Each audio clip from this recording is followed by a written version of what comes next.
Happy Thursday, everybody. Welcome into Primetime Pregame. Claudia Belfato with you for the next hour. The 2026 NBA Draft officially complete. The free agency negotiation period opening in just 5 days. But we've already seen some blockbuster trades happen before that. First, Giannis to Miami. And now today, LaMelo Ball from Charlotte to Minnesota. A star-studded backcourt it will be, with Ball now joining Anthony Edwards. Hornets sending both Ball and Josh Green to Minnesota in the deal. Charlotte receiving Naz Reid from Minnesota, as well as a series of draft picks in return. Let's talk about it with our friend and NBA analyst, John Gonzalez. John, finding a star point guard has always been a need for the Timberwolves the last few years. They've looked into Melo in the past, and now they get him, peak of his value, to pair with Anthony Edwards. What does this mean for Minnesota? I don't think anything good. I've been asked about this a bunch today, and I was pretty harsh on LaMelo Ball earlier, and I had some time to think about it, Claudia, and I don't think I was harsh enough. This is a terrible trade for the Wolves. So you send out Naz Reid, a former sixth man of the year. You give up an unprotected first-round pick in 2033, 3 pick swaps in 3 seconds for a guy in LaMelo Ball who's an absolute bucket, but he's a freelancer. He doesn't play within the confines of a team system. He's not about the team. He's about highlight reel plays.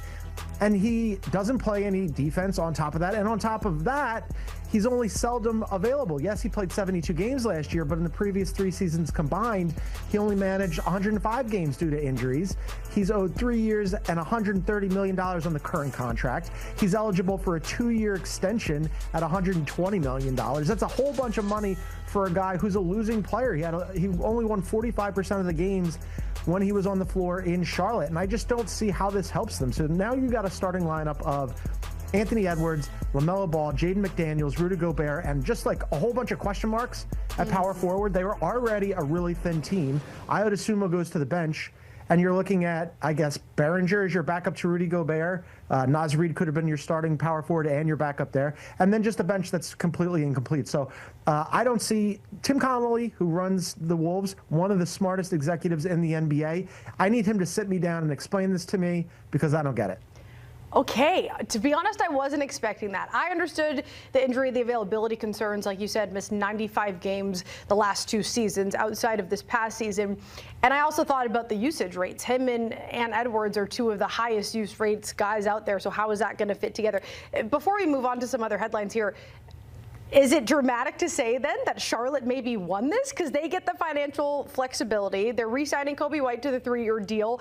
I hate to make it that simple, win or loser. Does Charlotte win this in your eyes then? Oh, absolutely. I mean, if we're doing the grade thing, I'm giving the Wolves an F and I'm giving the Hornets an A+. And it's not just an A+ for the Hornets because they get rid of LaMelo Ball, who is, again, all about LaMelo Ball. But Con Knippel and Brandon Miller are infinitely better players. And the Hornets decided, you know what, we don't really need to deal with LaMelo and not really getting with our program. We're going to build around these 2 guys who are already with our program. They still have Miles Bridges there. They bring in Naz Reid, who immediately slots in at the power forward spot. Moussa Diabate and Ryan Kalkbrenner are excellent. They just bring back Kobe White. And now you're looking at a team that also has oodles and oodles of draft capital. They could pretty much trade for anybody they want in the league to supplement a team that was on the rise last season, didn't make it out of the play-in, but was starting to play some really good, fun basketball. Now they've got good young pieces. Everybody's on the same page, and they can build this thing moving forward. Absolutely, Hornets won this thing going away. Let me know if you get that sit-down chat and you get the explanation. You can come on here and share the fruits with us. Like I mentioned, free agency officially opening July 6th, the negotiations beginning on June 30th. Let's talk about some of the other deals you want to see this summer, starting with LeBron James to Golden State. 41 years old, unrestricted free agent for the first time since 2018. You and I, everybody that's come on this show, we've discussed the possibility of him going back to the Cavs. That's the feel-good story, right? And is what should be his last season. But Golden State is sounding more and more each week more likely. John, talk to me about this. Yeah, there's any number of things that could be fun, right? As you said, go back to the Cavaliers, maybe stay with the Lakers. You know, Sam Quinn and I have been kicking around. Maybe the Spurs give him a hard sell. I think that the dream that we've all been waiting for a long time, and, you know, there's only so much time left for LeBron James, is for him to be paired with Steph Curry, right? We got some of it, a little taste at the Olympics where they won the gold medal. That 2-man game was brilliant in the Olympics. It would be brilliant still now, even though he is 41. He'll be 42 in December. Steph's 38. He'll be 39 in March. But they're still both really good players, right? Where LeBron James, at 41 was an all-star. When Luka Doncic and Austin Reeves went down, I thought the Lakers were cooked going into the postseason. And here comes a vintage LeBron effort where he buoys the Lakers. They get past the Rockets. Yes, they got steamrolled by Oklahoma City, but what more could you ask of LeBron? And so now, as these two funnel towards the end of their careers, let's get these two crazy kids together. I think they'd really enjoy it, And then the questions are, do you bring Draymond back? Is Jimmy Butler back? Kristaps Porzingis? You figure all that out afterwards. And again, they'd probably still be well behind Oklahoma City, the Spurs, and the Nuggets. But from an entertainment perspective, as their careers wind down, yes, and please, LeBron and Steph. It's like the elderly home with all of those guys, but I mean, it would be stacked. It would be fun. You have Uncle Al in the mix as well with that starting five if that were to happen. So we'll see. Also curious, it's very easy to cherry pick. The draft just happened and people are saying, well, they drafted Yaxel Lindenborg. He's 23 years old. That means they want to win now. Did you see that pick as that, or was it just they liked Lindenborg? Yeah, I think, of course, they want to win now, right? I mean, you called it the old folks' home, which I think is a little bit of ageism. Yeah, and, I won't report you to HR on this. Yep. But for Steph Curry, I mean, he's not going to play forever. I wish he would. I want Steph Curry to be in our lives for the foreseeable future. I have also said LeBron James, yes, he's 41. Yes, he'll be 42 in December. I want old man YMCA game LeBron, where he's like a smaller version, a Russian nesting doll of Nikola Jokic, where he's moving at half speed, but he's still whipping everybody on the court. Give that to me. But yes, in reality, this thing isn't going to last forever. A couple more seasons probably at most for these guys. So let's maximize that window. And yeah, I think that's what that pick was about. You have Jaylen Brown going to the Rockets, and as we know, Boston offered him up in the attempt to land Giannis. That was unsuccessful. This now makes multiple off seasons. They've tried to offer him up as a trade piece. Why would Houston make sense as a landing spot for him? Yeah, I want to make this clear to you and Celtics fans everywhere. I think that they should stay together, right? I mean, if you're just talking about on-court basketball, people have been trying to break up the Jays forever, and I don't get it. Jason Tatum and Jaylen Brown have been excellent together. They've made 5 Eastern Conference Finals. They've reached 2 finals proper. They won the NBA title just 3 seasons ago. Jaylen Brown is coming off of a career year where he was an all-star. He made All-NBA. He was just outside the top 5 in the MVP voting. He got them into the 2 seed. Yes, the Sixers beat them in the first round. It didn't look great, but this was a year where they were all supposed to step back. So this whole thing where, first they're looking for Giannis. Okay, if it's Giannis, I kind of get it. But this rush to, well, if it's not Giannis, it's got to be somebody else, and Jaylen Brown's time here is up. I don't get that at all. I think it's going to be hard to get commensurate value. So on that point of equal value, if they're going to do it, the Rockets would make sense because Kevin Durant is still really good, and I would have Kevin Durant going to the Celtics in exchange for Jaylen Brown. Kevin Durant has been linked to the Celtics forever. When Fred VanVleet went down with that ACL injury, it really made things difficult for Kevin Durant and the Houston Rockets because they forced Amin Thompson and Reed Shepherd into on-ball duties, and they really weren't ready for it, and they get bounced out in the first round by the Lakers, and it looked like Kevin Durant was kind of frustrated with the situation.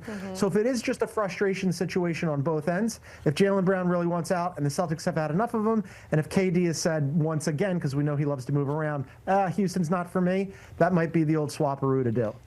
You would have to think, and he's very vocal on his streams and whatnot, after being put up as a trade piece this many times, he's not going to be happy. So I agree, the fit makes sense. I wish he would stay there forever. I just don't think it's going to happen. And thanks for bringing back up your Sixers win.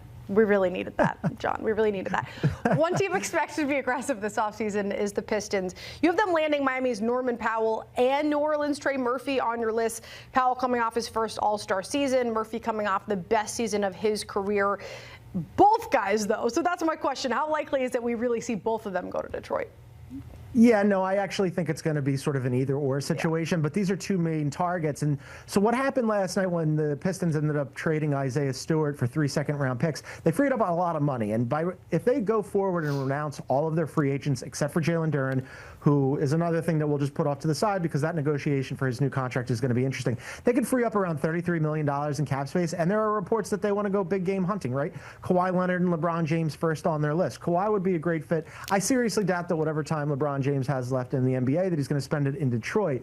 So if they miss out on those two guys, that's where Trey Murphy and Norm Powell come in, because Trey Murphy, super coveted, maybe one of the most coveted players on the potential trade market. He would solve a lot of problems for Detroit and for Cade Cunningham. We saw what happened in the NBA postseason, where Cunningham was just asked to do so much, and when he didn't have it going, which he played really great during the postseason, but there's just so much onus put on him being the primary ball handler, the primary scorer, the primary creator. Trey Murphy would address so many of those problems, and also he's great at the defensive end. The only problem is then you have to trade for him to pick him up. If they don't get him, Norm Powell is a guy who they've been targeting in free agency, who he's coming off a really excellent season. He would address a lot of issues, floor spacing, shooting. Every team needs those. The Pistons especially need them. But I think if they go after those big names in Kawhi and LeBron and they miss out, look for them to maybe get Trey Murphy or consolation prize Norm Powell. Everybody going for the big names, because everybody in the East is trying to chase the Knicks. It was the Celtics last year. Now, of course, it is the Knicks. That includes the Raptors. They've been heavily linked to Ja Morant, another big name. The talent's always been there, John. The availability, among other things, has been the concern. Curious what you think of this fit and how you think the point guard market really has shifted with this Melo trade as well. Yeah, I mean, it shifted before, and LaMelo's sort of his own entity. But with Ja Morant, I mean, forget about it. Like, they would have traded him at the trade deadline last year if Zach Kleiman could have found a deal for him, and they're desperate to get rid of him now, and it's Cameron Boozer's team moving forward. So, yes, the Raptors were linked to potentially getting Ja Morant at the trade deadline. The two teams couldn't get it done. Maybe it's an RJ Barrett situation, who's kind of like constantly being dangled out there. Maybe it's an Emmanuel Quickley situation. But to your point about the point guard market, you saw what happened last year when Atlanta gave Trae Young away for C.J. McCollum's expiring contract and Corey Kispert, and then the Grizzlies couldn't give Ja Morant away for the same thing, because small guards who don't defend, and in Ja's case, haven't improved their game and don't shoot well and are high usage. That's not very attractive on the trade market, right? He's super athletic, he's dynamic, he's entertaining, but as you mentioned, he's only intermittently available. He's constantly hurt. And then on top of all these things where, you know, his game just doesn't really fit a lot of the ways that most teams want to play, he's hyper expensive. He's owed $87 million over the next 2 years. So maybe Zach Kleiman goes back to the Raptors and convinces them to take Ja Morant off the Grizzlies' hands. They would love that. But there's not a ton of landing spots out there beyond, say, Toronto and maybe Miami. Right. Well, speaking of, you have the Heat making more moves. What more can they do than land Giannis? They already stole him from Boston, John. Yeah, so you start with Giannis, right? And Pat Riley, he loves to take big swings, and you bring in Bobby Portis. But the problem here is that you've decimated the ranks of the rest of your team. It's not just about one guy. Even in the Eastern Conference, they ship out Tyler Hero, Khalil Ware, who's a promising young center, Jaime Jaquez, who's a Sixth Man of the Year candidate.